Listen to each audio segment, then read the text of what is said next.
Hello everyone, welcome to another video. I feel like today I'm blending in very much with my background, and I don't know if this was a good idea, but I just look like a floating head. At least that's what I see on my end. But welcome to today's video. Today I really wanted to talk a little bit about Jesus's character. So I have my Bible and I have some notes, and I kind of wanted to go over what the world thinks of Jesus and what he says of who he is. Before coming to faith, my ideas of Jesus were that he was just this great teacher. I had a lot of respect for him because a lot of the people that I loved were followers, and I could see the impact that he had in their lives.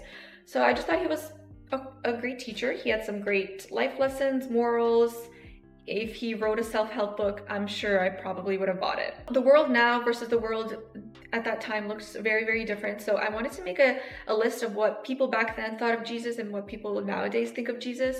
So back then people thought he was a very controversial person, a blasphemer, a political troublemaker. Nowadays people think that he's controlling, dismissive, a great teacher, loving, and skeptical. And all of those lists just made me really sad.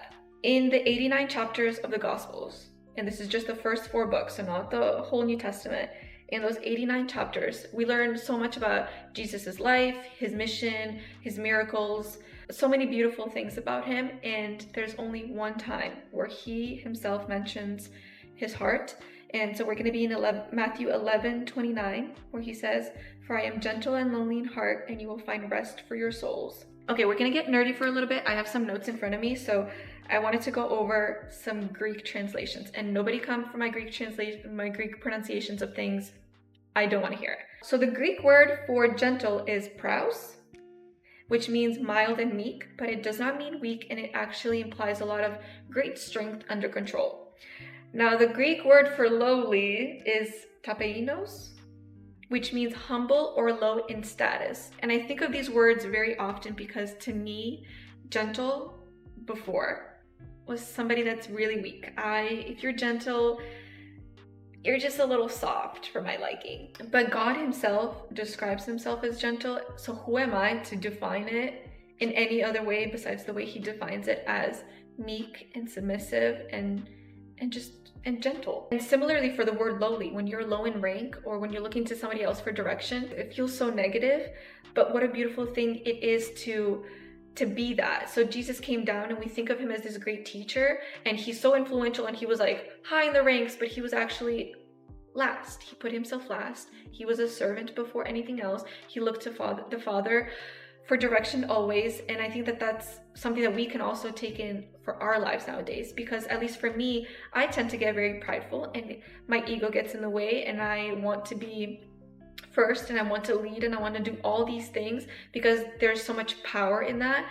But that's what the enemy defines himself as. He defines himself as prideful and powerful and a leader, and there's nothing gentle or submissive or servanthood-y about him. And something that I think we should all be careful with is that the world tells you that, you should keep striving for the top, make all the money in the world, you're going to be a savior, you're going to be prideful, you're going to be powerful, but these are all great things because you did it, like you accomplished it, you got to do all of these things, like wow, look at you, you have people looking up to you. There's so much that it's feeding you on the inside, and if you don't accomplish these things, then you're a failure. So the world will tell you that it's a good thing for you to be powerful and climb the ranks. The enemy rules this world, so of course he's going to tell you the characteristics that describe himself. I sometimes think about my old self, and if somebody described me as, oh, she's so gentle and lowly, I would get so mad. I'm like, wait, that's so weak. But what a beautiful thing it is to be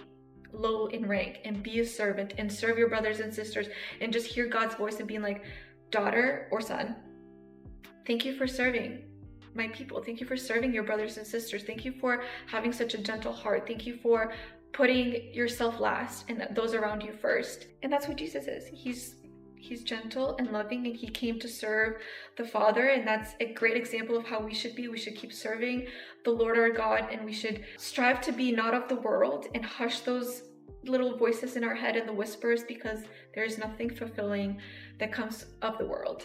I think this is a great place for me to stop because somebody started mowing their lawn and I've been yapping for a really long time, but yeah, just something that I wanted you guys to think about this week is how you have thought of Jesus's character and his heart, and how you can try to be more like him instead of the world. So yeah, I hope you all enjoyed it. Let me know any topics that you would like to be discussed in the future. And yeah, I'll see you next week, and stay awake.